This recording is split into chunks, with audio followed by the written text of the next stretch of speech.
যেখানে নতুন প্রথম খোলা তো একটু সাবধানে এবং কাজও একটু বেশি।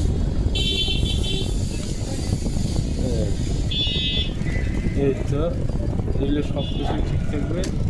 এখন আমার একটা স্ট্যান্ডের দরকার, আমি আগে থেকে স্ট্যান্ড একটা নির্ধারণ করে রাখছি। সেই স্ট্যান্ডে আমি এইটা রাখবো। এই তো রাখতেছি। এরপরে এখন আসল কাজ হচ্ছে এখন হিটিং ব্যবস্থা। একটু পেঁয়াজ দিলে ভালো হয়, তবে আমার এখানে এখন বর্তমানে রজন আছে, রজন দিলেও কাজ হয়, রজন দিলে ভালো কাজ হয়। পুরাতন পর্দা এখন পেস্টটাই হলো, পেস্ট আনবো, পেস্ট আছে সেজন্য নতুন করে কিনতেছি না। পুরাতনগুলো আগে শেষ করতে হবে, কারণ ওগুলোর একটা ডেট এক্সপায়ার হয়ে যায়। প্রত্যেকটা জিনিসে আল্লাহ পাক এটা সময়সীমা করে যেমন দিচ্ছে, মানুষ এর বাইরে পড়ে না, মানুষের তৈরি জিনিসও এর বাইরে পড়ে না। একবার না একবার সে তার কার্যকারী ক্ষমতা হারে যাবে, এটা পরে জানা হবে। এটা মানসিক ব্যাপার। তবে মেকারি মানে রিপেয়ারিং ইংরেজিতে, মেকারি এটাও ইংরেজির মতোই শব্দ।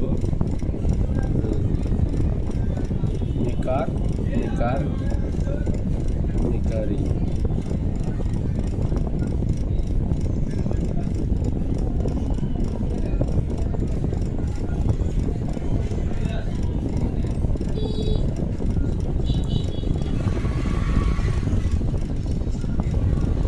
অনেক সময় লাগতেছে, কারণ এই সন্ধ্যের এইদিকে একটু ভোল্টেজ কম থাকে তো, যার ফলে তাপ একটু কম লাগে। আর স্ট্যান্ডটা একটু পিছিয়ে নাকি দেখিয়ে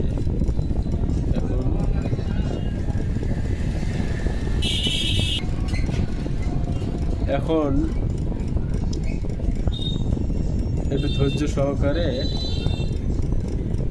এটা তুলে নিতেছি।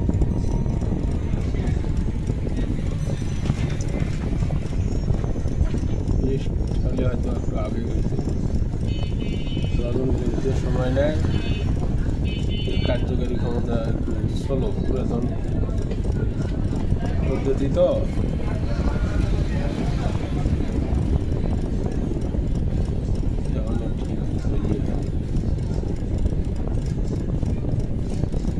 হচ্ছে তো এখন আর কি রজনগুলো পরবর্তীতে ওর মতো করে পড়লে তো কোথায় পড়বে এটা ঠিক থাকবে না, মনেও নাও থাকতে পারে। যে বাপরে এত